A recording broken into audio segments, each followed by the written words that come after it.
Good morning students. आज हम class 10 का सामाजिक विज्ञान का पार्ट नंबर 6 राजनीतिक दल पढ़ेंगे। राजनीतिक दल होते क्या हैं? पहले भी हमने राजनीतिक दलों के बारे में चर्चा कर चुके हैं। पिछली क्लास में हम लोकतांत्रिक व्यवस्था में दलों के बारे में चर्चा कर सकते हैं, कैसे उन्होंने राजनीतिक दलों की भूमिका निभाई। इस लेसन में पाठ्य पुस्तक में जो था, हमने दलों की सत्ता के बंटवारे, लोकतांत्रिक में सामाजिक समूह की तरफ मेल तोल और करने वाले माध्यमों के रूप में चर्चा की। इस लेसन में हम इसके बारे में और थोड़ा बहुत जानने की कोशिश करेंगे, ख़ास तौर पर राजनीतिक दलों को अपने देश के बारे में। हमें दलों की ज़रूरत क्यों होती है, इसके बारे में पढ़ेंगे। लोकतंत्र के लिए कितने दलों का बेहतर होना ज़रूरी है या हो सकते हैं, इसके बारे में पढ़ेंगे। तो आइए, लोकतंत्र में दलों के होने के साथ साथ उसकी खामियां और खूबियों पर भी इसके लेसन में हम चर्चा करेंगे। तो आरंभ करते हैं कि दल होते क्या हैं और ज़रूरत क्यों पड़ती है। कोई भी देश है, किसी भी लोकतांत्रिक व्यवस्था में, संस्थाओं में जो दल होते हैं, जो राजनीतिक दल होते हैं, वो दूसरे दलों से अलग दिखाई पड़ जाते हैं। जो आम नागरिकों के लिए लोकतंत्र का मतलब जो होता है वो राजनीतिक दल ही है। अगर देश के दूर दराज इलाकों में, जहाँ पर जो लोग पढ़े लिखे नहीं हैं, आदिवासी नहीं हैं, आदिवासी जो हैं, उनसे जाकर संविधान के बारे में पूछ लेंगे या सरकार के स्वरूप के बारे में पूछ लेंगे तो वो ये नहीं बता पाएंगे कि क्या है। लेकिन पार्टियों या दलों के बारे में ज़रूर उन्हें मालूम होता है। इसका मतलब यह नहीं है कि पार्टियां बहुत लोकप्रिय है, लेकिन अधिकतर आम तौर पर जो होता है, जो आम तौर पर जो दलों के बारे में लोग राय रखते हैं वो खराब ही रखते हैं। वो सामाजिक भी राजनीतिक विभाजनों के लिए दलों को दोषी मानते हैं। और यदि ये स्वाभाविक रूप से सवाल उठता है कि क्या राजनीतिक दलों की ज़रूरत होती है, अगर इतना ही बुरा मानते हैं। 100 साल पहले जो था, वहाँ पर दुनिया के गिनती के देशों में राजनीतिक दल थे, लेकिन आज जो है वो बहुत कम ऐसे देश हैं जहाँ पर राजनीतिक दल नहीं हैं। आइए सबसे पहले देखते हैं कि दल होते क्या हैं और वो करते क्या हैं। बाद में इसकी चर्चा होगी कि ज़रूरत क्यों होती है। जो राजनीतिक जो दल होते हैं वो एक ऐसा समूह होता है जो सत्ता हासिल करने के लिए चुनाव लड़ते हैं और सरकार में सत्ता हासिल करने के लिए चुनाव लड़ते हैं और सत्ता हासिल करने के उद्देश्य से ही काम करता है। समाज के जो सामूहिक हित होते हैं उनको ध्यान में रखकर उनको नीतियाँ और कार्यक्रम बनाता है। लेकिन सामूहिक हित एक जो विचार है वो विवादास्पद है, क्योंकि आजकल जो नीतियाँ बनाते हैं वो खुद के लिए भी देखकर बनाई जाती हैं और इसके लिए जो सबकी राय है वो अलग अलग होती है। इसी आधार पर दलों को समझने का प्रयास करते हैं। इनके 3 प्रमुख अंग होते हैं: नेता, सक्रिय सदस्य और अनुयायी या समर्थक। राजनीतिक जो दल होते हैं वो उनके कार्य होते हैं चुनाव लड़ना। जो चुनाव जो होता है वो लोकतांत्रिक देशों में दलों के द्वारा ही उम्मीदवार खड़े कर दिए जाते हैं, उनके साथ ही चुनाव लड़ते हैं और वो जीतते हैं और नीतियों का निर्माण करते हैं। दल जो होते हैं वो अलग अलग नीतियों और कार्यक्रम होते हैं वो लोगों के सामने रखते हैं और अपने मतदाता अपनी पसंद और नीतियों के आधार पर ही उनको चुनते हैं। और देश के लिए कौन सी नीति ठीक है, इन सभी राय से अलग हो सकती है, पर कोई भी सरकार इतने विचारों को एक साथ लेकर कैसे चल सकती है। लोकतांत्रिक में समान या मिलते जुलते विचारों को एक साथ लाना होता है ताकि एक पार्टी की सरकार बन सके। यही काम करती है पार्टियां, इसी तरह के विचारों को बुनियादी राय तक समेट कर लाती है जिसका वे समर्थन करती है। पार्टियां या दल ही देश के लिए कानून का निर्माण करते हैं, विधायिका में कानून पास करवाते हैं और अपने दल के नेता के निर्देश पर काम करते हैं। दल ही सरकार बनाते हैं, चलाते हैं और वो ऐसे लोगों को तैयार करते हैं जिनके द्वारा चुनाव लड़ते हैं और वो अपने पार्टी के इच्छा के अनुसार ही काम करते हैं। चुनाव में जो हारता है वो विपक्ष में बैठता है और विपक्ष में सरकार की आलोचना करता है, गलत नीतियां और असफलताओं के खिलाफ राय रखता है।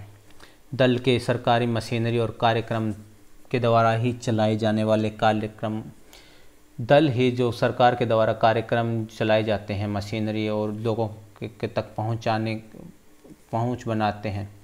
एक जो नागरिक होता है, साधारण नागरिक होता है, वो एक सरकारी अधिकारी की तुलना में किसी राजनीतिक कार्यकर्ता से संबंध बनाना ज़्यादा आसान होता है। इसके कारण लोगों को दलों पर विश्वास न होता है, लेकिन फिर भी उनको अपने करीब मानते हैं, ताकि अगर वो इस बार उनकी मांगों को ध्यान नहीं देंगे तो दूसरे साल वो उनको चुनाव में धूल चटा देंगे। राजनीतिक दल की ज़रूरत। आइए अब मुख्य प्रश्न पर आते हैं कि राजनीतिक दलों की ज़रूरत क्यों पड़ती है। यदि किसी देश में दल ही नहीं होंगे तो उस देश में सरकार कौन चलाएगा, और सरकार जो चलाएंगे वो किसके प्रति जिम्मेवार होंगे। मान लीजिए किसी एक देश में सरकार दल नहीं है, वहाँ पर चुने हुए लोग तो केवल अपने क्षेत्र का काम करेंगे, ऐसे में देश कैसे चलेगा। तो इसके लिए भी राजनीतिक दलों की होना आवश्यक होता है। वो केवल अपने क्षेत्र के प्रति उत्तरदायी होते हैं जिस देश में दल नहीं होते। हम गैर दलीय आधार पर होने वाले पंचायतों का उदाहरण ही ले लेते हैं। यहाँ पर पार्टियाँ अपने उम्मीदवार खड़े नहीं करती, लेकिन जो गांव है वो कई खेमों में बंट जाता है और लोग अपने अपने पैनलों के उम्मीदवार उतारते हैं। यही कारण है कि सभी देशों में राजनीतिक दल नज़र आते हैं, चाहे वह छोटा हो, बड़ा हो, नया हो, पुराना हो, या विकसित हो या विकासशील हो। राजनीतिक दलों का उद्देश्य प्रतिनिधित्व आधारित लोक व्यवस्था के आधार के साथ है। बड़े समाजों के प्रतिनिधित्व आधारित लोकतंत्र की ज़रूरत होती है। समाज बढ़ते चले गए, प्रतिनिधित्व लोकतंत्र की ज़रूरत हो गई है। जब समाज बड़े हो और जटिल हो जाते हैं, उनके मुद्दे और उनके जो विचार हैं उनको समेटने और सरकार की नज़र में डालने के लिए उनके बीच के सदस्य या बीच की एजेंसी की ज़रूरत होती है। ऐसे प्रतिनिधियों को साथ करने की ज़रूरत होती है ताकि एक जिम्मेवार संगठन बन सके या सरकार बन सके। उन्हें सरकार पर अंकुश लगाने, नीतियां बनवाने और नीतियों का समर्थन अथवा विरोध करने के उपकरण की ज़रूरत होती है। प्रत्येक प्रतिनिधि सरकार की ऐसी ही जो भी ज़रूरत होती है, राजनीतिक दल उनको पूरा करते हैं। इस प्रकार हम कह सकते हैं कि राजनीतिक दल लोकतंत्र की अनिवार्य शर्त है। कितने राजनीतिक दल, अब क्वेश्चन होता है कि किसी देश में कितने राजनीतिक दल हो सकते हैं। भारत में पिछले चुनाव तक राजनीतिक दलों की जो संख्या थी वो 750 थी। शायद ही किसी देश में इतने संगठन हो जितने यहाँ पे हो। जिस हिसाब से पंजीकृत है उस हिसाब से तो लगता है कि हर गांव में एक दल मौजूद होगा, छोटे बड़े देश। लेकिन हर जो चुनाव होते हैं वहाँ पर गंभीर चुनौती देने वाले ये दल स्थिति में नहीं होते और चुनाव जीतने और सरकार बनाने की होड़ में कुछ ही पार्टियां होती है। लोकतांत्रिक के लिए कितना होता है, किसी देश में केवल एक ही दल को सरकार चलाने की अनुमति होती है, जैसे कि चीन। वहाँ चीन में सिर्फ कम्युनिस्ट पार्टी को शासन करने की अनुमति है।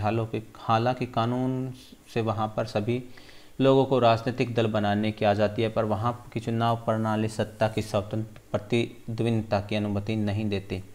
इसलिए वहाँ पर नया दल बनाने का कोई लाभ नहीं दिखता और इसलिए कोई दल ही नहीं बन पाता। इसे दलीय व्यवस्था को अच्छा विकल्प नहीं मान सकते क्योंकि यह लोकतांत्रिक का विकल्प नहीं है। और यहाँ पर प्रतिद्वंद्विता नहीं होगी तो सरकार जो भी काम करेगी उसकी आलोचना करने वाले भी नहीं होंगे। कुछ देशों में 2 पार्टियां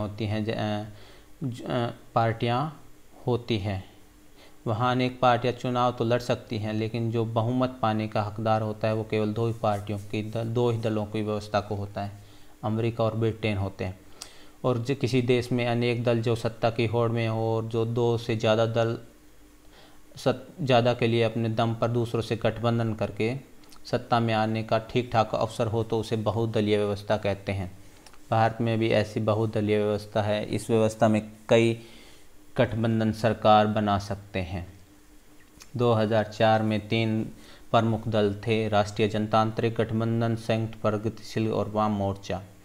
एनडीए प्रगतिशील गठबंधन। अक्सर बहुदलीय व्यवस्था बहुत घालमेल वाली होती है और राजनीतिक व्यवस्था अस्थिरता की तरफ ले जाती है। इनमें से कौन सी प्रणाली बेहतर है, इस पर पूछे जाने का सवाल सबसे अच्छा यही होगा कि कोई यह कोई बहुत अच्छा सवाल नहीं है। दलीय व्यवस्था का चुनाव करना किसी मुल्क के हाथ में नहीं है, वहाँ एक लंबे कामकाज के बाद खुद विकसित होती है। इसमें समाज की प्रकृति, राजनीतिक विभाजन, राजनीतिक इतिहास मुख्य भूमिका निभाता है। यह बहुत जल्दी बदलने वाली भी नहीं होती। भारत जैसे देश में बहुदलीय व्यवस्था है तो इसका कारण यह है कि यहाँ 2-3 पार्टियाँ इतने बड़े मुल्क की सारी सामाजिक और भौगोलिक विविधता को समेट पाने में सक्षम नहीं है, और एक आदर्श प्रणाली चले यह संभव नहीं है। तो इस लेसन में हमने पढ़ा कि राजनीतिक दल होते क्या हैं, किसी देश में कितने प्रकार के दल हो सकते हैं। आगे भी इस लेसन पार्ट की चर्चा हम दूसरे वीडियो में करेंगे। तब तक के लिए धन्यवाद।